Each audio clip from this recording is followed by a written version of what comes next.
The tale of the tape for the WBO Welterweight World Championship. Kell Brook, we have discussed it, is the naturally bigger man, but Terence Crawford, look at that reach, 74 inches, and look at that last line. Power, punch, connect percentage just short of 50%, second best among all active fighters in the sport. We are here in what has been termed the bubble.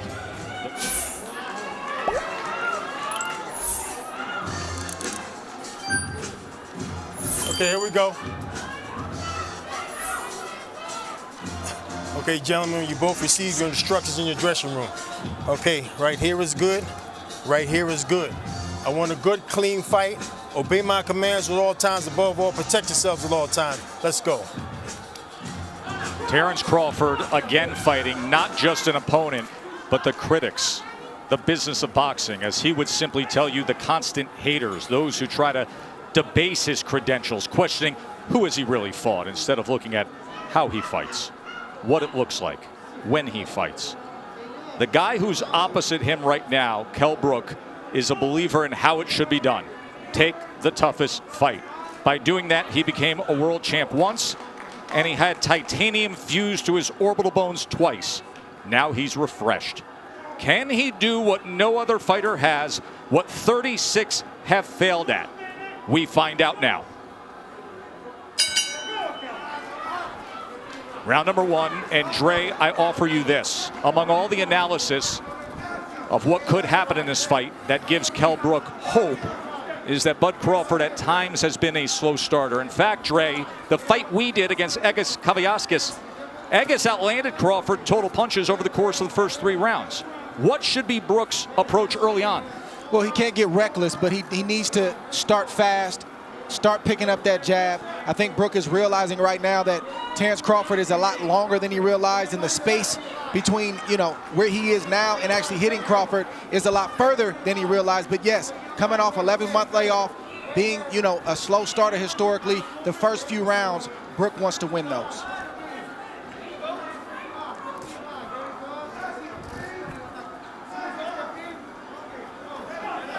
But it looks like Brook is playing Crawford's game now.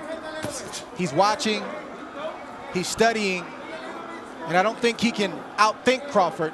He's got to start to let those hands go as he comes behind that left hand. See, Brook thing is timing. That's his thing. He wants to time Crawford on the way in.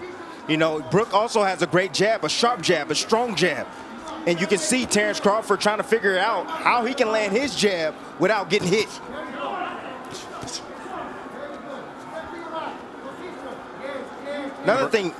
Another thing, Crawford typically comes out in the southpaw stance, but he came out in the right-handed stance, probably to confuse Kell Brook. He has power in either hand, Crawford. He has finished guys, whether it is orthodox or southpaw, but in recent years we have seen plenty of Crawford, mostly in the southpaw stance, and wildly effective in doing so. Here he comes out as a righty. And there is that jab from Kell Brook as he goes to the body against the champ. Brook jabbing extremely well right now, not just to the head, but as you just saw, also to the body. There he throws the right hand behind it. Brook has a brilliant 1-2. It's automatic. It's his favorite combination, but his jab right now is landing. He just scored with it accurately upstairs against Crawford. And that's what it's about. It's about breaking the timing and the rhythm of Terence Crawford. And you have to do that with your jab. Set it up. The power hand, which is the right hand for Brook.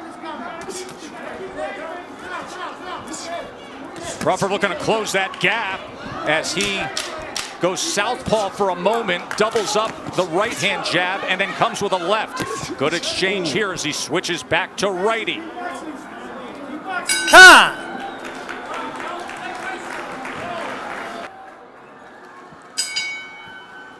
Back ringside here for round number 2 of our welterweight championship fight. Tim Bradley, in that first round, Kell Brook threw 17 jabs, effectively landed 6 of them. Look, timing is what Kell Brook is special at. He has a 69-inch reach. You have to understand that. He has the shorter arms in this matchup, but he knows when to throw his jab, and at the right time, at the right distance, and at the right speed. Funny to say that he doesn't have the reach. I mean, just look at the size advantage. Look at the size across the shoulders, across the back. Look at the muscles popping in the upper body of Kell Brook, and the base he has as well, that foundation with the legs. And see, what I noticed is that Kell Brook is taking a page out of Egis Kalayaskis. He's being patient. He's waiting. He's looking to counter Crawford. He's trying to get Crawford to commit so he can make him pay. Jab is giving Crawford a lot of problems right now. You see him thinking, and Brook is doing the right thing. He's jabbing. That's the most important thing he can do right now because it sort of keeps him out of danger. It helps him to kind of create his range and where he wants to let his shots go, and it's also got Crawford thinking.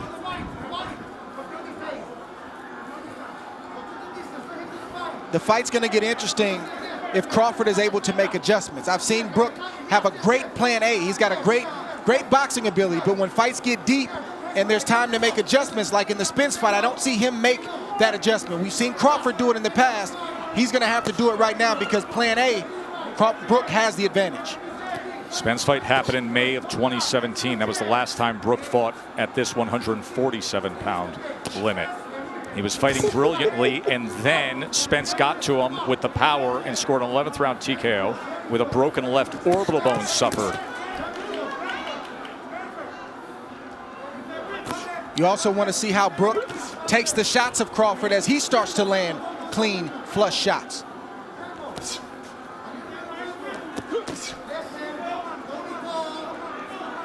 Right now it's a battle of patience. Neither fighter can afford to make a mistake, and as you see, Brook stepped in just a tad bit, and Terence had combinations waiting on him. Just fired off a right uppercut, did Kell Brook. Brook has every punch in his arsenal. He has a strong left hook. He also has a straight right hand and a beautiful uppercut. And as you can see, his jab is giving Terence Crawford problems, and Terence goes southpaw. Crawford switches for one of two reasons. Either he sees something or what he was doing in the right-handed stance wasn't working. What do you suspect here, Dre? I think the latter is true. The right-handed stance wasn't working, and he wants to see if he can get something going from the left-handed stance. Stop. No. And a 2 in Vegas.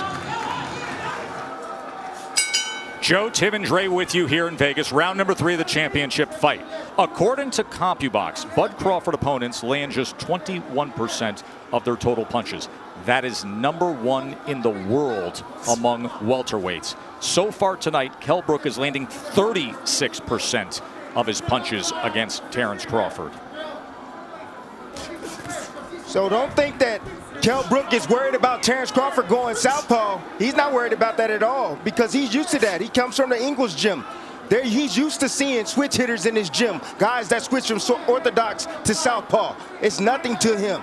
You mentioned the Ingle gym. That is the veteran British trainer Dominic Ingle, who has trained Kell Brook since the start of his career. But Ingle opted out of this world title fight due to COVID concerns because Kell Brook trains in the Canary Islands for training camp. Ingle did not want to travel and then have to quarantine nor come to the United States. So instead, Carlos Formento is the trainer in the corner of Kell Brook. First time they've ever worked together. I'll tell you one thing that the southpaw stance has done. It's taken the jab away from Kell Brook. You see he's not landing his jab consistently anymore. Well, when Crawford turns southpaw, he's not even throwing it. That's what happens. That's what turning southpaw does.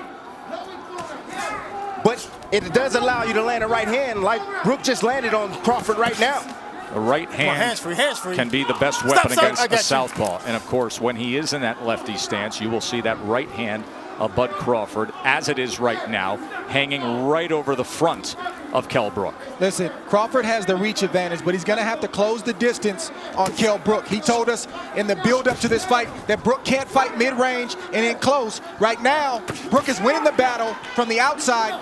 Crawford's got to slowly start to close that space. There's that right lead again from Kell Brook.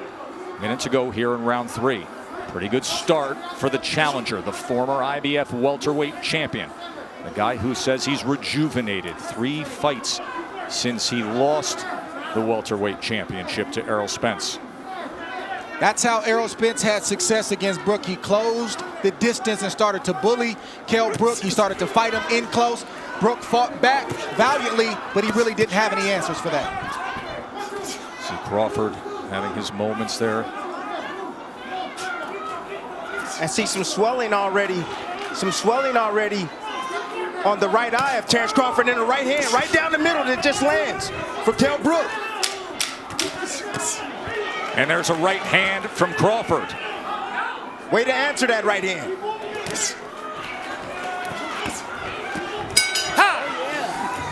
One of the youngest rising stars in the sport, Shakur Stevenson, saying he expects his good friend Terence Bud Crawford to pick up the pace here.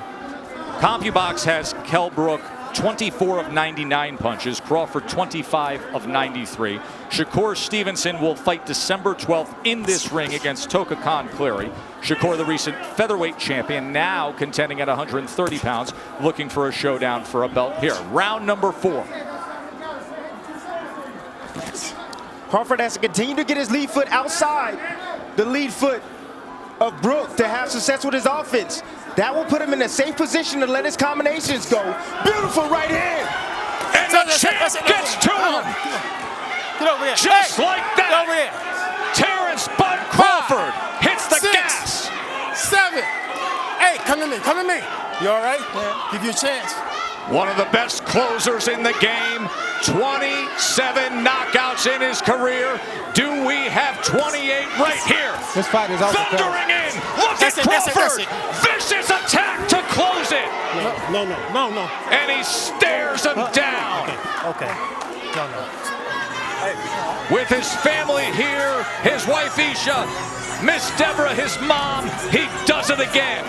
Slow start, that boils up, and a thunderous finish here in Vegas, wasting no time in round 4. 9 devastating power punches in that 4th round, and as good of a start as Kell Brook had, Crawford demolishes him.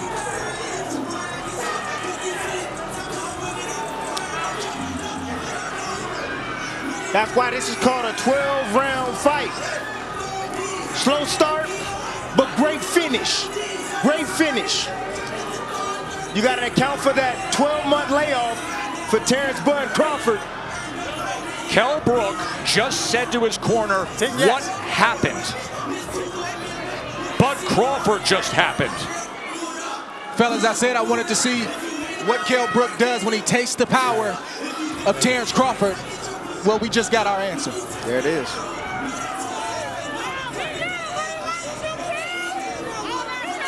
They have come from Omaha. They took COVID tests today to enter the bubble. His family is here to witness the next chapter, the 37th win, the 28th knockout. The newly minted #1 pound-for-pound fighter in the world came out to prove his status.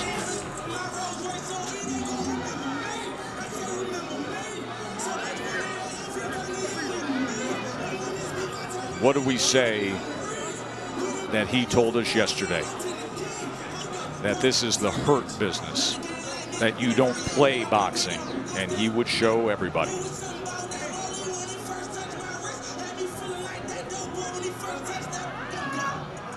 See Brian McIntyre, his longtime manager and trainer. It is a dynamic team that they have built in Omaha, Nebraska. There were many doubters early on saying, who is this young guy and who are these trainers? Well, they're top of the business right now. That's who they are. All right, guys, Timmy, take us through how he closed the show. Listen, here in round 4. This was like a jab, like a right hook, right on the money, right on the button. And you see the legs right there of Brook as he wobbled back to that corner. Nice finish up right here, combination from Terence Bud Crawford. You know, sometimes your opponent can do the work for you. As you can see, Kell Brook was moving forward. He shot a jab out there. Crawford timed it over the top with a nice, short, I would say jab, hook, jab, hook type. That's the first knockdown. Remember, the ropes held him up. Boom. And you know, that shot wasn't even on the chin. That shot was right on the eye, and it had that type of effect on Kell Brook. That shows you what type of devastating punching power Terence Crawford possesses. And then how he finishes. And Dre, he gets that look in his eyes. At this point, the fight was as good as done because Terence Crawford is one of the best finishers in the game. You can't be hurt like that against Crawford, especially knowing that he had a slow start. He wants to come in here and prove a point and remind everybody why he's atop that list, and that's how you do it. Once again, to your point, Tim, it's not a 3 or 4 round fight. It's a 12-round fight or less. And I wanted to see the reaction from Kell Brook once Terence Crawford landed a clean shot and we got our answer. And Terence finished the fight like he typically does when he gets a fighter hurt. In brutal fashion, Tony Weeks got in there just in time because things were about to get ugly. And Dre, did you see the feet placement for Terence Crawford? When he got his foot outside with his lead foot, devastating combinations to finish the action. Miss Deborah's mom has a mask that reads pound for pound on it. The chopping right hands on the final sequence, and then the 2 piston-like driving left hands that came downward, that was brutal. Take nothing away from Kell Brook. He was here. He came to win. You can tell. You can see he was in this fight. I don't know how you had it, but it was about two rounds out to 1. Let's make it official. Here's Mark Chinook. Ladies and gentlemen, here inside MGM Grand, referee Tony Weeks calls a halt to this bout at 1 minute, 14 seconds of round number 4. Declaring your winner by technical knockout, and still WBO welterweight champion of the world, Terence "Bud" Crawford. Terence Crawford, folks, is 37-0 with 28 knockouts. He's the #1 pound-for-pound fighter in the world for a reason. One more time, and then we will hear from him. How he finishes, chopping right, driving left. See ya, Mr. Brook. Head back to Sheffield, England. Take your $2 million. All right, Terence Crawford still discussing the victory with promoter Bob Arum. Terence, it was close until it wasn't. What did you see that you were able to take advantage of? Well, I was just trying to gauge the distance. You know, he had good distance, you know, and I was trying to find my rhythm in between, you know, getting my distance together. And, you know, that's why it was so competitive at first. I couldn't get my shots off. What adjustments were you able to make to finally get to, Kell Brook? Well, you know, just step forward a little more, throw a little more punches, but not too much. And I caught up with him a couple of times. I know that you always talk about having to excel the expectations for you. Well, you did tonight because it took Errol Spence 11 rounds to beat him, and you did it in 4. Does that mean anything to you? Not at all. You know, it was different fights, you know, different, years and whatnot, but Kell's a tremendous talent. I can't take nothing away from him. He came and he tried to take my title. He was in shape. He made the weight. So there was no excuses to be put on the table. He just came off of 3 wins, not coming off of a loss. So he had his confidence up, and he lost to the better man tonight. You've been clear. The names you want are Manny Pacquiao, Errol Spence. How do you make that happen? Let me tell you something, and I mean this. Spence and Garcia are fighting December 5. If they really want to make a big pay-per-view, I'll put Terence Crawford in with both of them, one at a time, and he beat both of them the same night. He is far and away the best welterweight in the world. He goes back to the great welterweights like Ray Leonard and Tommy Hearns. He would have been competitive with them. The welterweights around now are not competitive with Terence Crawford. And Bob, you know that what made that era great is that everybody fought everybody, and you were able to make the fights with the heavyweights, Deontay Wilder and Tyson Fury, twice. Will we see Bud in the ring with Errol Spence in the near future? Errol Spence will try to avoid Terence Crawford as long as he can because he knows he can't beat Terence Crawford. You saw the performance tonight. I mean, he'll take out Errol Spence in about the same number of rounds like he took out Kell Brook. Thank you very much, Terence. Thank you very much, Bob.